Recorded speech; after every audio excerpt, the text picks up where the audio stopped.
It's podcast number 21 at joettecalabrese.com, and here's some upcoming highlights. There's a lot you can take care of on your own with your family. Yes, cancer, yes, AIDS, yes, rheumatoid arthritis, but you have to know your stuff.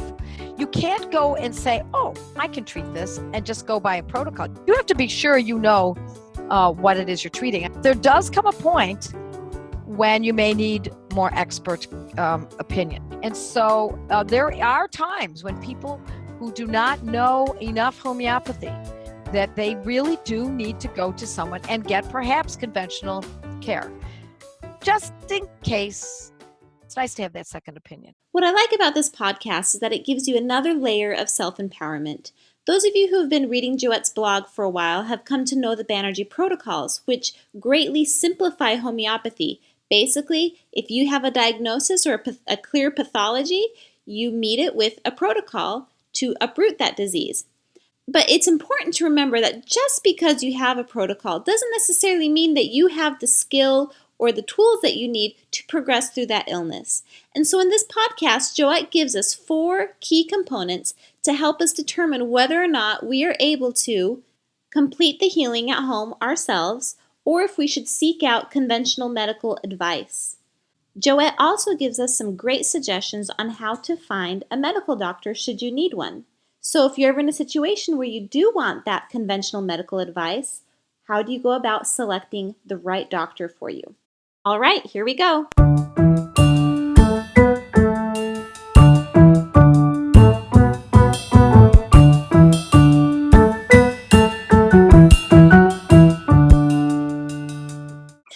Hi, Joette. I'm excited to be talking with you again. Hi, Paola. I love this too. I love these podcasts. It's really, it really is like talking to friends. My wise girlfriend. Yes, yep. Exactly. So today's subject that we decided that we're going to talk about is discernment. And we'll kind of go into what we mean by that, and also selecting a doctor, an allopathic traditional doctor, right? Yep. Mm-hmm. All right, so let's get started. Tell us what do we mean by discernment? What does that mean? Well, I think what you and I what we want to convey today, because you and I have talked about this in the past, is that we want people to understand that there's a lot you can take care of on your own with your family. You can take care of your children yourself. You can take care of yourself, your husband, your pets, your livestock, etc. But there does come a point when you may need more expert opinions and even care. And I always talk about how important it is to be self-empowered, but let's not be self-foolish either. Right. We have to know what we're capable of. And when we start learning homeopathy, it is a heady experience when you start curing your family. There's no doubt about it. And what do you mean heavy? Like stressful? Heady. No, heady. Heady experience. It's like well, to speak in the 70s terms, it's a rush. It's a high. It's a very exciting experience to be able to cure someone. No doubt about it. But we also have to know our limitations. And so homeopathy has the ability to cure all the diseases. This is an actual quote that Dr. Prasanta Banerji said to me once. He said, homeopathy can cure all diseases, but it can't cure all people. So it means that it can, yes, cancer, yes, AIDS, yes, rheumatoid arthritis, but not all people with those conditions will be relieved of them completely. So it means that it also depends on the person. So there are a lot of factors involved here, and I wish I could say that this medicine is linear and it's super simple. And it is. We have gotten a very complex medical paradigm, homeopathy, and distilled it by the Banerjis have done this, and I have some protocols of my own as well, as most homeopaths have been in practice for any period of time. But we've distilled it down to some real simple protocols, but you have to be sure you know what it is you're treating. If you've got a urinary tract infection, we're going to talk about that. But if you've got a urinary tract infection and you've got some urgency and some burning and you've had this before, even if you haven't, you can go right to the remedies that are specific for that, Cantharis 30, Metarhinum 200, that kind of thing, and start using them. And you should see some improvement within, some people report improvement within, a couple hours of taking the remedies. Some people not until the end of the day and others not for a day or so. But If it feels like it's going to the kidneys, holy cow. And that's usually in your mid to lower back. Right. Not that homeopathy can't uproot that. It certainly can, but you may not know the protocols well enough. You may not have the confidence or the ability to know how often to use them. And so there are times when people who do not know enough homeopathy that they really do need to go to someone and get perhaps conventional care. Now, I always talk about how I didn't take my kids to the doctors while they were growing up. They're all adults now. But it was also because they never got very seriously ill. Right. There was one time, though, I should say I never took them. That's really not 100% true, because my oldest son broke his nose. And literally, I mean, his nose was off to the side of his face. It was not in the center of his face. Oh, no. He broke it. It went off to the side. I actually was not home that night. My husband called me and said, "Oh my God, you should see our son." So my husband is a professional skier and has been taking professional skiing. He teaches professional skiing, and all of our children. And so he knows what to do about a broken nose. You just kind of push it back in place, and there it is. I know it sounds horrible, doesn't it? But you push it back in place, and my son was able to breathe, and it was all right, and the pain had calmed down. We had given him aconitum and arnica, and things were pretty good. But I said, "Are you comfortable with this?" I asked him. He was about, 17 at the time. He said, "Yeah, I'm comfortable. I feel like this is okay." But, using arnica was something that I knew enough to use in case there was hematoma, there was internal bleeding. Who knows what could happen? Right. The nose is awfully close to the brain, for goodness sakes. The pituitary gland is right behind there. So I said, "Do you want to see someone?" He said, "Well, not really, Mom. I trust this, that you and Dad know." But then we said, just in case. So we went to an emergency room that's not too far from us. Now, we live in farm country, so we went to this particular one where they see a lot of farm accidents. And we walked in, and I said to the nurse, "This is not serious. I think he's fine, but it would be really nice if we could just have someone just take a quick look." And the doctor looked at it, and we said, "Yeah, it's fine." Mm-hmm. So, nothing was done, and it was just a confirmation that yes, indeed, there wasn't anything more that we needed to do. I mean, I scoped, I looked, I did scope. I mean, I looked up in there with a flashlight. My husband looked, he looked fine, but nonetheless, just in case, we did use another opinion. It's nice to have that second opinion. So, one of the things that I tell people, if you go into the hospital or the ER or the doctor's office with this situation, you do need to kind of steel yourself, Yes. to some degree, because, obviously, like, a broken nose wasn't an emergency, but I was talking to my girlfriend in the Moms with Moxie podcast that her son had a febrile seizure, and, she said that they had, she's like, I don't know how, it was like a coordinated effort. One nurse, then another nurse, then one doctor and another doctor, all trying to push Tylenol on her son.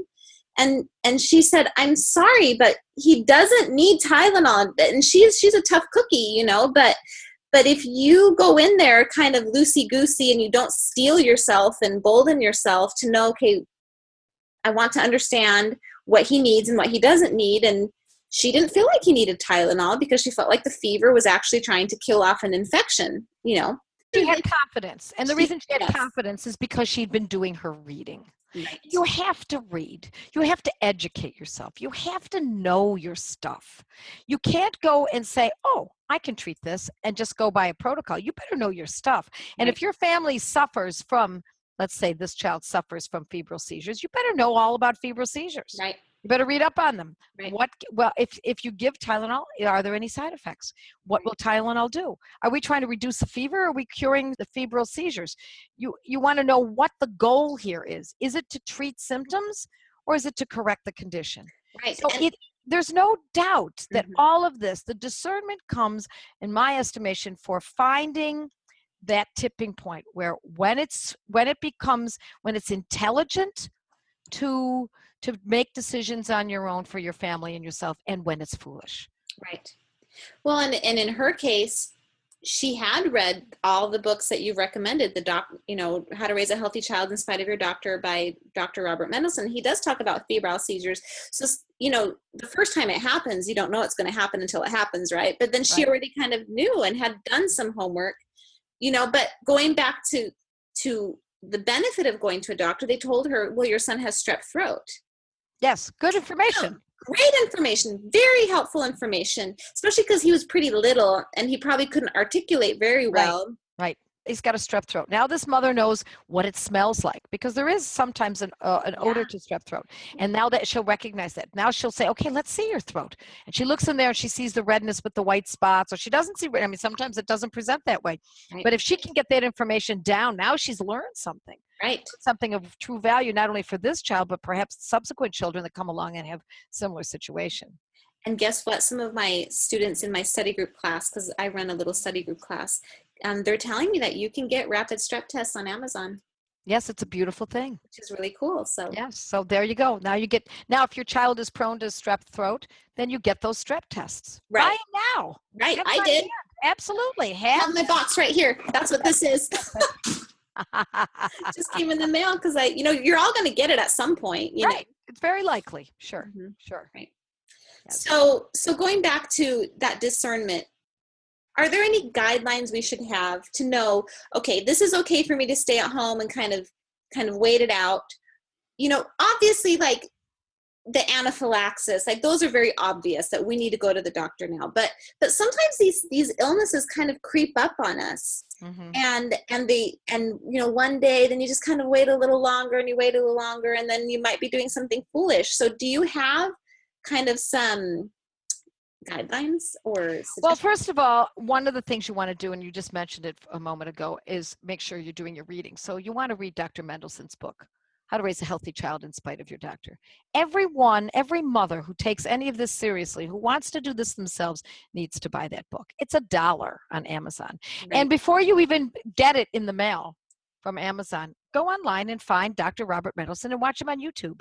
He's an amazing man. He was an amazing man. Unfortunately, he passed away some couple decades ago. He was a pediatrician, and he was a stalwart in the alternative pediatric community.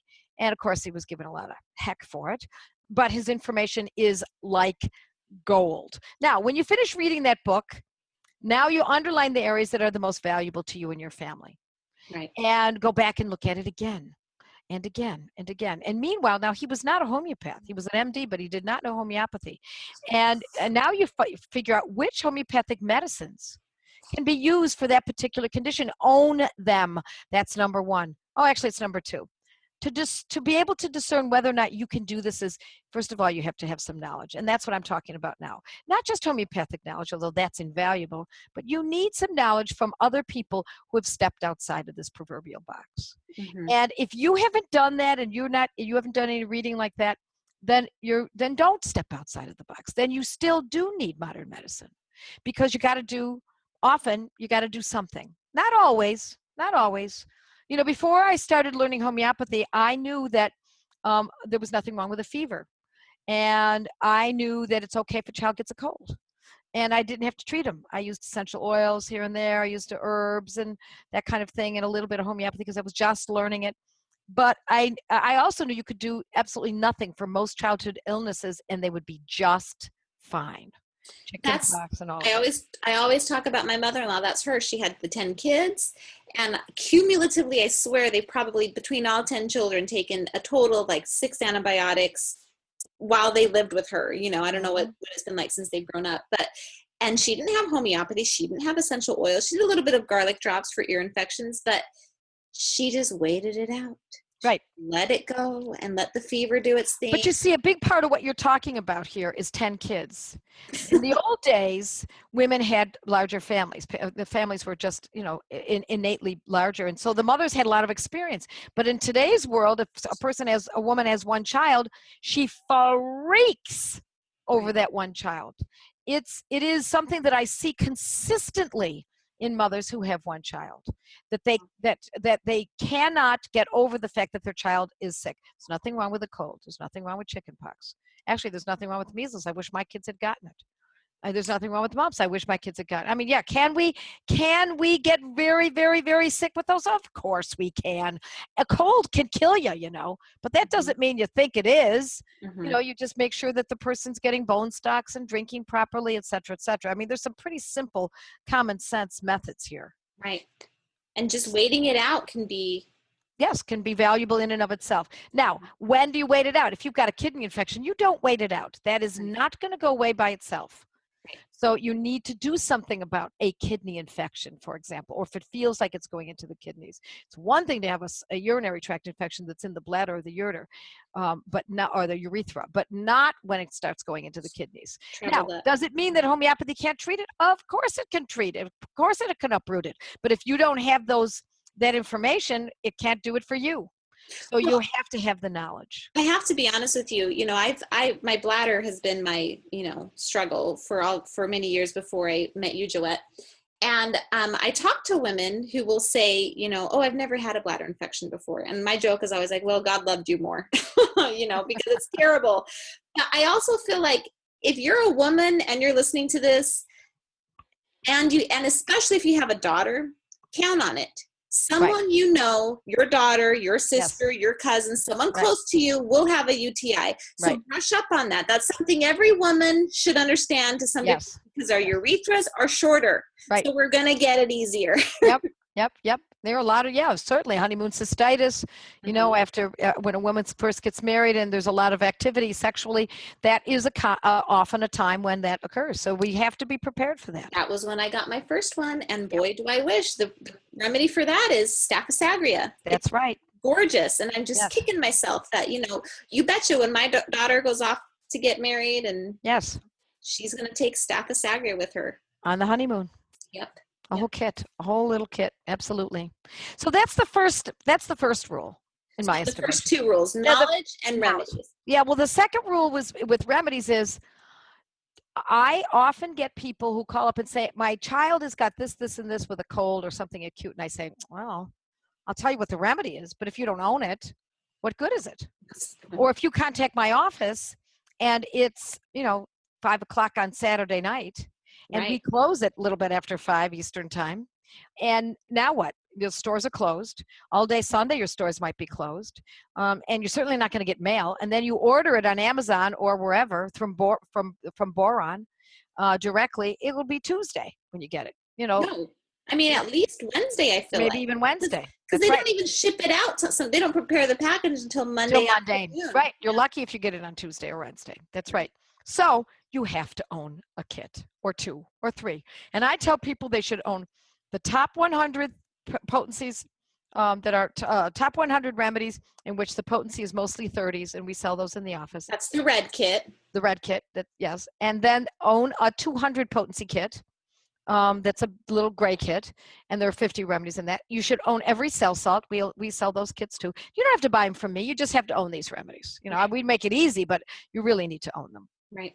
Then, if there's a remedy that's not in that kit, those kits, and of course there will be because there are 6,000 remedies, and we're only talking about 150 here, or 172 or something, 62, when you total all those 3 kits up. That if you have a remedy that you know you'll need, you better own it. So going back to women, you have to have Meteorinum. That is a big part of the protocol for bladder infections, and that's not in those kits. That's right. Meteorinum 200, absolutely. It's a beautiful remedy, and it's very important to own. And I'll tell you one more that's not in those kits that people often wish they had is Sanguinaria 200 for sinuses. Yes, and Camphor 200 is not in those kits too. Those are the 3 that I run into the most. Yes, ma'am, absolutely. We need to have those. But there are plenty more. There's Chelidonium 6, and there's Lyco-Rs, and we could go on and on about the remedies that I use that are Banerji Protocols or even that are not Banerji Protocols that you absolutely must own. If you have a proneness for one thing or another, or you think someone in your family will. And here's the problem. Most people say, well, I already own a lot. You'll never own a lot. You'll never own enough. I mean, when I say there are 6,000 homeopathic medicines out there, I mean it. When we had to memorize our materia medica, when I was studying for the exams to become a professional homeopath, we had to memorize 300, 350, something like that, homeopathic medicines. We had to know them inside and out. We had to know our medicines. And to not own them would be kind of goofy, because then if I needed them, I certainly knew all about them. I knew what to do, but I didn't have it to use it. So that's kind of, a non sequitur. So the point is that you want to own as many as you possibly can. Here's the thing. When people start saying that this is expensive, I want to just smack them. because it's not expensive. Yeah, I agree. They're not expensive. When you buy a kit that's that has 100 remedies in it, and the cost is $257, that means each bottle costs $2.57. Yep. Can you find anything out anywhere? Essential oils, herbs, vitamins? God forbid we're talking about drugs. Right. I mean, EpiPens are now what, $600 or something? Yeah. And they go out of they are stale dated. With homeopathy, nothing is stale dated. They may put a date on it because the FDA requires it. But to be honest, I've got remedies here in my office that are from 1918 and they still work. I mean, the bottle says stamped on it, 1918, Belladonna 30C, 30X. And I have used it and it still works. So these remedies will be passed down to your great, great grandchildren. So it's an investment. And speaking of the FDA, the controversy with Hyland's teething tablets, Hyland's decided to remove the teething tablets from the U.S. Right. Own your remedies.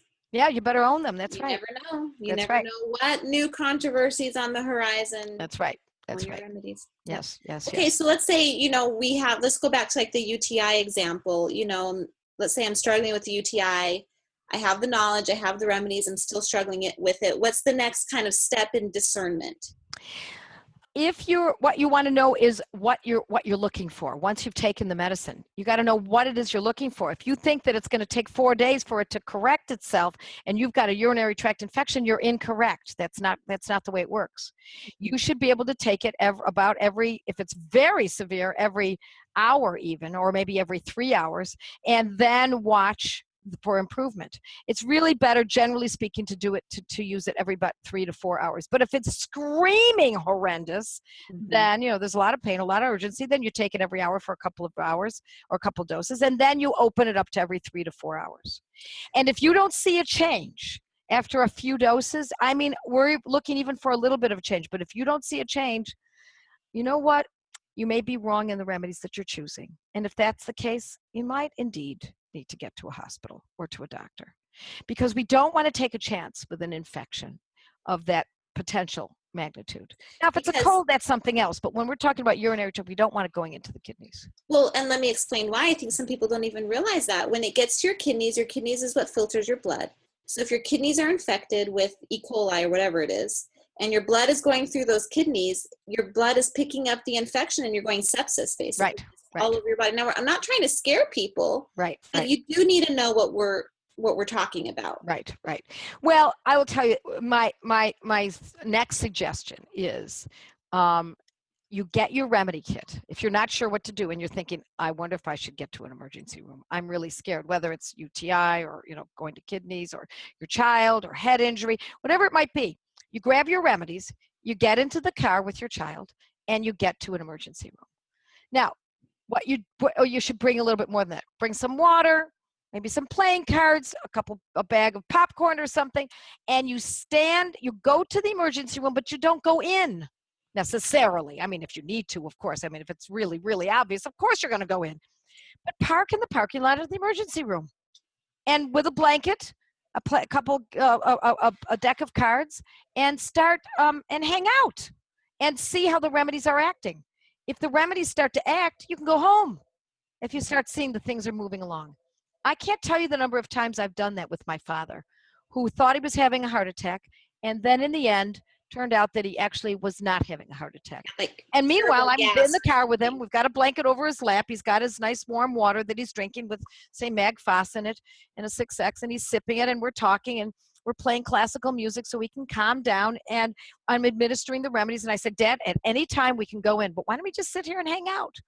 And he knows that he's only 30 paces away from that emergency room. How comforting is that? Now you got the best of both worlds. It's true.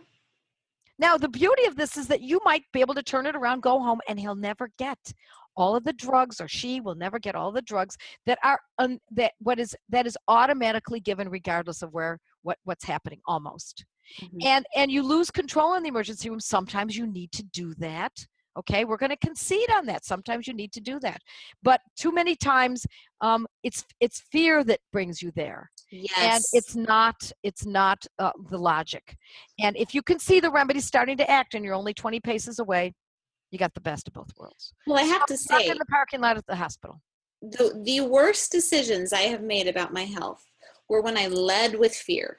Yes. You know, that is, and fear, we know it dilutes your thinking, your logic, you know, and so that's why it goes back to step number one. You have to have the knowledge, because if you know that knowledge really well, it almost comes, it kicks in when you need it. Right. It hits, you know, I know what to do, or, you know. Right. And so the rule number 3 is basically following the rules of what you should expect as far as improvement goes. Right. The length of time. Know those rules. And know those rules. And so for an acute condition, I can't say this enough when I teach my study group classes, for an acute condition, you should see some sort of shift within 3 to 5-ish doses. Right.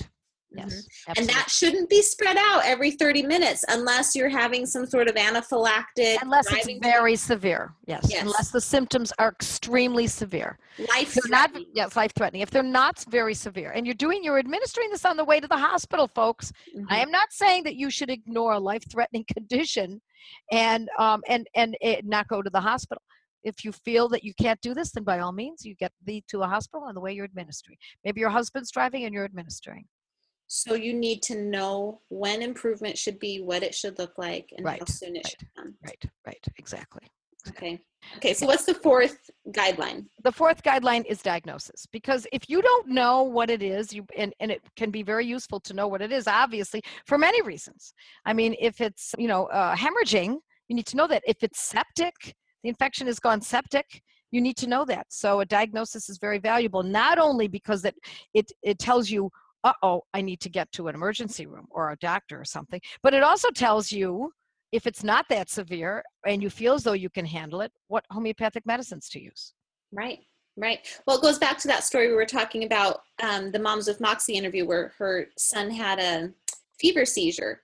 Yes. When she realized it was strep throat, she was like, okay, well, first of all, the fever seizure, and everybody agreed, wasn't life-threatening. It was just, it happened. And now I know how to take care of whatever illness this is. It's strep. I got it. I'm going to go home. And she took care of it. Well, those febrile seizures are very, very scary. There's no doubt about it. And if a parent has never witnessed one, it can freak them out. So that is something to be reckoned with, but really more from a psychological point of view for the parent. Because by the time you get to the hospital with a child who's a febrile seizure, the seizures are gone. They only last a few minutes. Right. So, and then when you get there, then all that is done is give them this Tylenol. Really? Right. Tylenol? Right. It's a seizure. Well, no, but the seizure's over with. And a febrile seizure is only if it's if we're talking about normal childhood illness now, we're not talking about head injuries that causes seizure, that may cause a seizure, or a fever of 108, which is only from a head injury, that 107, that it could go that high, because fevers have their own level. They can't go any higher than generally 105, 106 even for a normal childhood illness, and that's within reason to allow that to occur. So without treatment, without even homeopathic treatment for that matter. And I will refer you to to go online and check out what the American Academy of Pediatrics says about fevers. They say, finally, I might add, finally, I mean, the homeopaths have known this for 230 years, that a fever is curative, and that you should not treat the symptom, which is the fever. You should allow the fever to cook off the disease, the bacteria or the virus, so that the child can heal. But if you're always given that Tylenol or acetaminophen every single time a child has something like this, they're never going to be able to learn. The body's never going to learn how to cook off a disease. You're constantly suppressing it and not allowing it to occur. For her, getting the diagnosis was actually helpful. He had a fever, and it helped her understand the illness more fully to finish the illness. And of course, the next morning he was perfectly fine. Yes.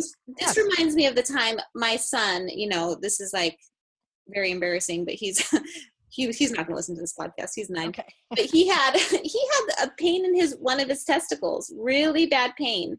And I mean, and it just came out of nowhere, and it was so extreme. He was even having to walk weird.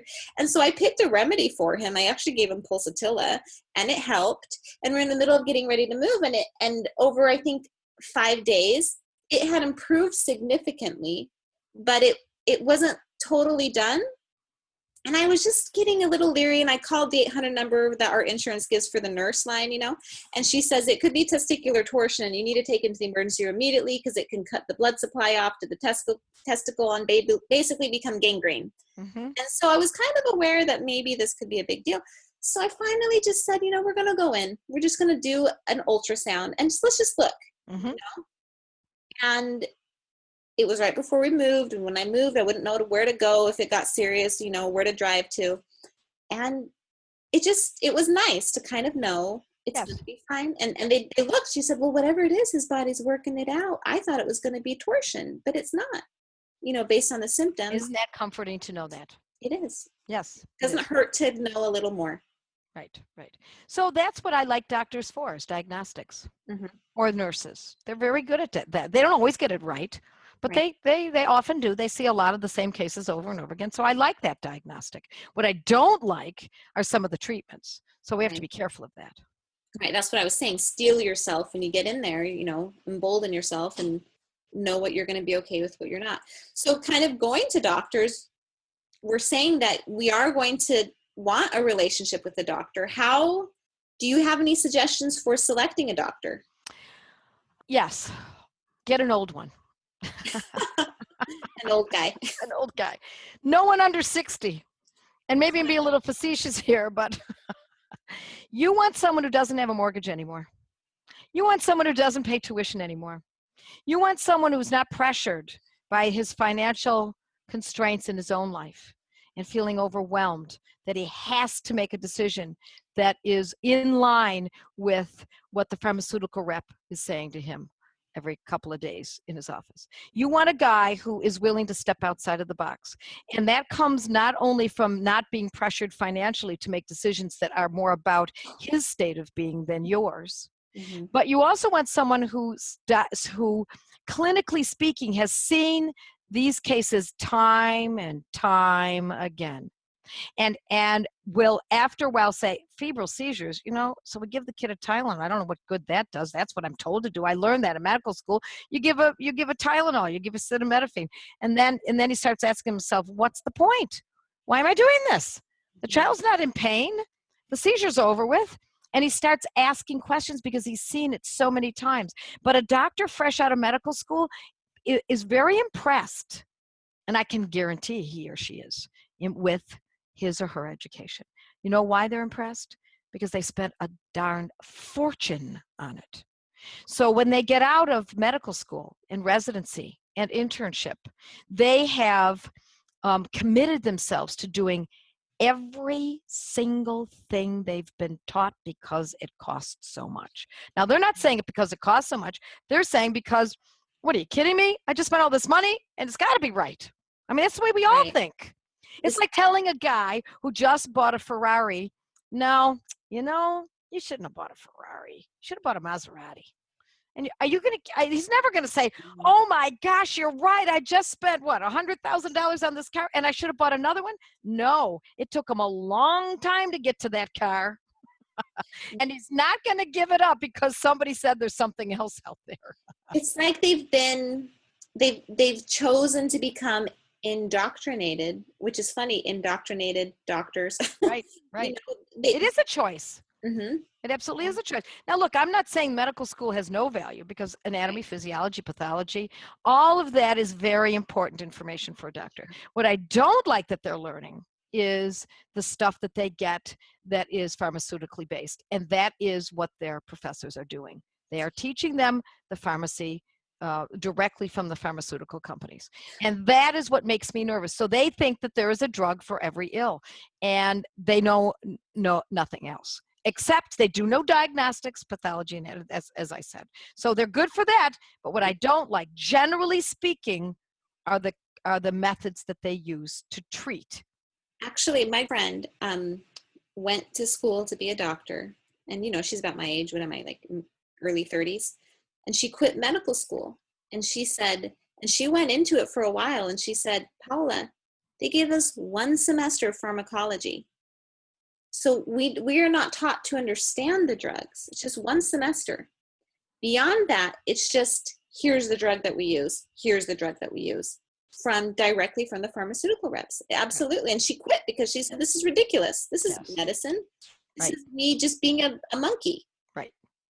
It's very disappointing. It is. Very, very disappointing stuff. You know, as I said earlier, when I had to take my test to get my degrees, we had to memorize 300 some homeopathic medicines.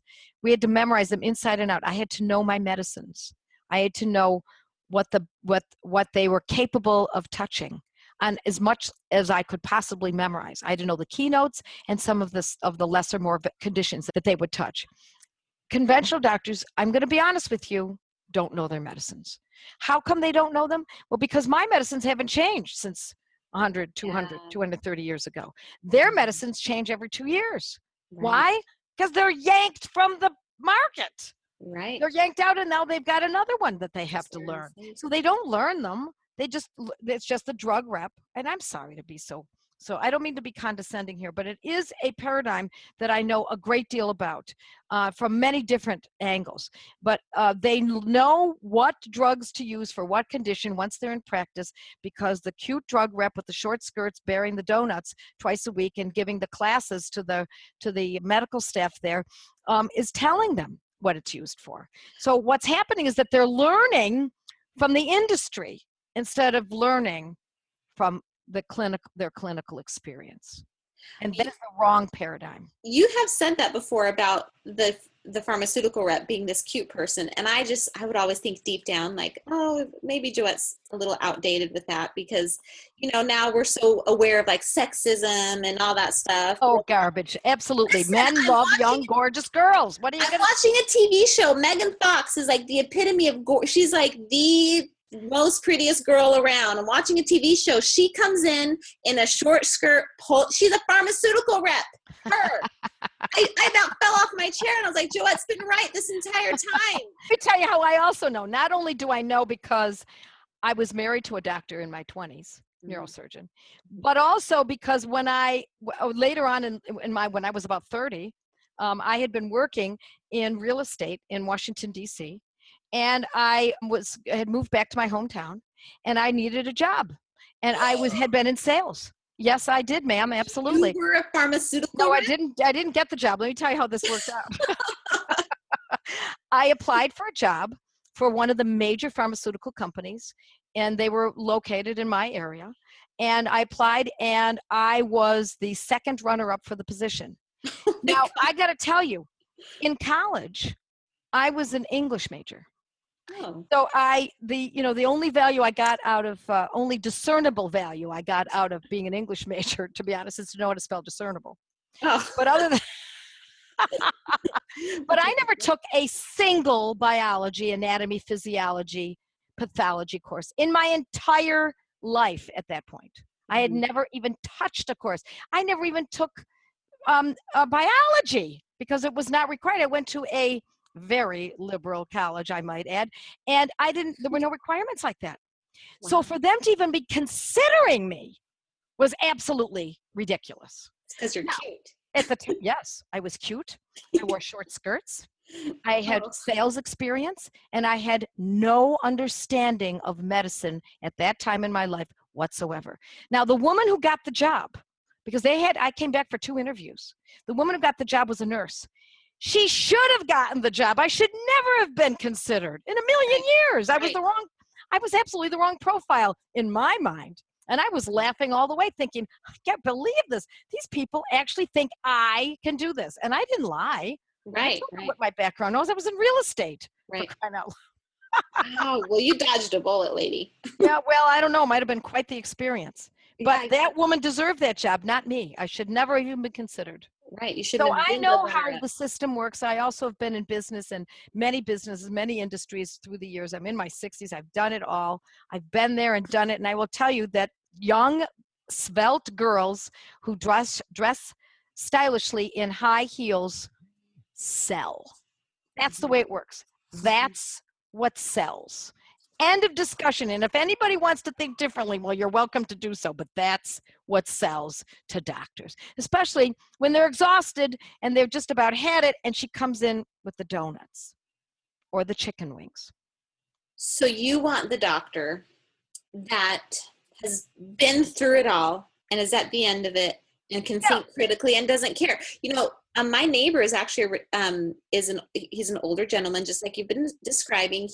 All his children are put through school, financially independent. I'm sure he doesn't have a mortgage anymore, and he is a child psychologist. And do you know what he does? One of his first line of attacks when he's treating someone with ADHD or something, he says, we start with the placebo. I sit the parents down. I say, placebo is actually a real cure. And here's a bottle. It's a sugar pill. Give your kid this, and let's see if placebo acts and if it cures them. And he says, it's a cure. It's a real cure. Why wouldn't I do that? And it works. I forgot the number he gave me, but kind of a big enough number for him to want to do it. Now, I wonder where he learned that. Mm-hmm. That's a smart man. Yeah. That's you know what it is? It's more than smart. That's a wise man. That is a wise man. And that's the kind of doctors we need. We need those with wisdom, not the kind of smarts that got him into medical school, because I'll tell you, the kind of smarts that gets you into medical school is compliancy. You have to memorize this. You have to please the professor. You get to do that in undergrad. Now you get to medical school. You get compliancy, study. This is what you study, you idiot. And they're really unkind to them. They really can be pretty mean in medical school. So this is what you read, idiot. This is what you study it. This is how you do it. Study this, memorize it, and spew it back to us. And so what we're educating them to become our compliant soldiers. And I believe that is where what we're doing is that we're training doctors to be compliant to an industry. They're just drug reps in the end. That's what they're doing. Just being the job is being passed on to the doctor. And then that is the training ground, especially if we're talking about pediatricians, the training ground for parents. Well, and you just see the pattern. No one's questioning. The drug rep isn't questioning. The doctor's not questioning. And that's our job then. Then we need to question. Someone needs to break that pattern. I hate mediocrity. I hate mediocre thinking. I think we should all excel at what we do. And I love doctors who excel. There aren't an awful lot of them, but those that are out there are incredible, like Dr. Robert Mendelsohn. And there are others too that I have met throughout the country at conferences, etc. And they do exist. So how do we find them? I know, you're right. Well, you know how you find them? You ask. You talk to your friends. Go to your chiropractor and say, you know a good doctor? You go to the Whole Foods place where you get your groceries. Yes, your natural stores, and ask people. And you want to hear the same name again and again and again. And if one of the words is, oh, he's a young doctor, forget it. Right. Don't generally want a young doctor. As I said, they're too impressed with what they've learned. Well, I have to say, one of the big things people say is, oh, my doctor's great. He really listens to me. It doesn't matter if he listens to you. I mean, it does matter. But to some degree, it doesn't matter if he listens to you. What matters is what he's telling you. Yes. And if you guys are working together, I agree. You go to your local, especially the locally owned natural health food store. They have a lot of resources. Yes, they have. The owners of those stores really have their hands on the pulse of what's going on in the medical community. In your local area. And don't expect that it's going to be someone around the corner. Right. You may have to travel an hour. Right. So what? Another tip I've heard is you can also try and find the doctors that don't force vaccinations. The government pays doctors some sort of a bonus check. A stipend, right. Stipend if a certain percentage of their patients are vaccinated. And so the doctors that opt out of that are the ones that aren't going to compel parents, and the ones that don't compel parents to vaccinate. Now, whether or not you vaccinate is that's up to you. But I'm saying if your doctor is okay in bringing you into the conversation and having a relationship and a partnership over your child's health, that's probably a good doctor. So I say find a doctor who doesn't push vaccines. Right. It's a good one. Exactly. Now that could be a naturopath, doctor of naturopathy, could be a good chiropractor. Yeah, I like that. Could be a conventional doctor who's thinking a little differently. Don't assume that if it's a woman that she's going to be any more open than a man is. But if it is a woman, you want one that has a lot of kids. Right. Because she's already seen what's happened. She's comfortable. She's okay. She's been there. Yeah. And I like that about chiropractors. People take their kids to chiropractors for ear infections, which I never knew you could do that. Yes. That's great. Yes, absolutely. Yes. Chiropractors tend to be a little easier to find, I feel like. Well, and what I like about chiropractors too is they palpate. They actually touch You. Mhm. They don't send you for tests far in the distance way, and then you have to come back 2 weeks later, and then that's analyzed, etc. Not that we don't like tests. Please don't get me wrong. I really Right. believe that there is a time for tests, no doubt about it. I mean, diagnostics that having that in your hip pocket can be very, very valuable. Let me just give you a quick example. You got a lump around your breast, and you know that and you don't know what it is, and it's not something that's getting larger and smaller because every month, or if you eat too much chocolate or something, it's not fibrous tissue. Something is off. You want to know: is that an abscess? Is that a fibroid? Is it cancer? So you do a thermal at some scan. point, yeah, you do thermography and find out what it is. If they still can't tell you with thermography, yes, you would go for a mammogram. Of course, you would go to the next step. We're not foolish about this. Mhm. But on the other hand, to go straight to mammography just because you turned a certain age sounds to me like we're lining someone's pockets. Right, right. I also tell people, when they're trying to find a good OBGYN, not everybody is comfortable doing home birth or birth with a midwife, or sometimes it's the husband. The husband's not comfortable with it, and so you're trying to find a compromise. I tell people, well, find a great midwife and find out who her attending physician is. Good idea. Oftentimes they Yeah, have it's a a good great idea, Paola. relationship. Yeah, I like that. I like that. Absolutely. And then I have to say, my husband had a little skin thing. We weren't sure if it was a wart. It just kind of popped up out of nowhere. I was worried it was like a mole. What if it's cancer? I don't know. And you told me, go find an old guy. Go find an old dermatologist. And I sat at my computer. I was like, how do I Google this? Somebody who's got, his own warts. Right. I was like, old guy dermatologist. Anyways, I started looking through pictures of like local dermatologists. And I was like, this one looks old. Find the guys without hair. Right. So I did. I found this old guy. Yeah, absolutely. Of course, he's not covered on our insurance. He's out of network. Yeah, I told my husband, all right, you have an appointment with this guy on this day, and just so you know, it's going to be out of pocket, so you're going to pay $100. Right. My husband's like, what? And I was like, trust me on this, just go. And of course, he didn't have to do a biopsy. He looked at it. He knew exactly what it was. It's what we want. We want somebody who's seen a couple thousand of those.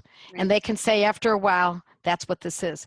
Another thing I like about the old guys is they often don't fall into line with the political correctness of the AMA or the medical society in their area, or the Department of Medicine in their state, and so they don't follow the rules quite as much. I'm going to be retired in another 5 to 8 years.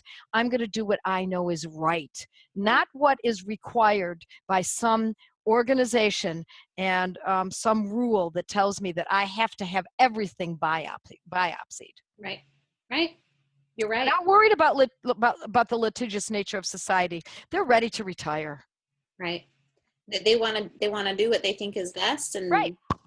And don't tell them what to do. Yeah, and you may not get any alternative information from them, but you may get something that's a little more conservative, and that's what we're looking for. Right. You're right. That's it. So let's review. When you're trying to discern about whether or not you should stay home or go see a doctor or go to the emergency room, you told us about the 4 steps. We need to have the knowledge about homeopathy, about the remedies, about how to do it. You have to own the remedies. You've got to have them in your house. Mm-hmm. And then you need to follow the rules of what you should expect as far as improvement goes with homeopathy. That's right. And that's 3 to 5 doses. Yep. And I usually say if it's not extreme, the 3 to 5 doses should take about a full day, so like 12 hours. And then the next, depending on the condition, and of course we're talking about acutes here, not chronic. Right, acutes. Thank you. Right. And then finally, when in doubt, or if it's persisting, go for a diagnosis. Find out. Make sure it's not any seriouser than you think it is, or whatever. It's not a real word, but you know what I mean. Yes. And then when you do need to go to a doctor, have one in place. That's a good one. Old one. An old one. Yeah. An old one that takes it, in his stride. Oh yeah, I've seen this 100 times or whatever. Mm-hmm. That's what we want. Right. Clinical experience can't be beat. Right. Instead of, oh boy, what's the insurance company going to say? Oh, I got to have this tested, when he knows darn well it doesn't need to be tested because it's just a nevy or something. Right. Yeah. Right. More money in people's pockets. Yes. Yep. All right, Joette, this is really great information. I think we need to put it on our study group curriculum and make people listen to it for homework, because it is very helpful, very important to protect yourself and make sure you're making wise choices as you go through. So Yes. Yeah, it's always fun, Paola. I love it.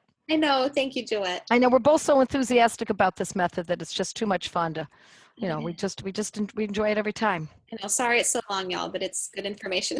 We love it. So. Yeah. All right. Okay, thanks. All right. Thank you. You just listened to a podcast by JoetteCalabrese.com, where nationally certified homeopath, public speaker, and author Joette Calabrese shared her passion for helping families stay healthy through homeopathy and nutrient-dense nutrition.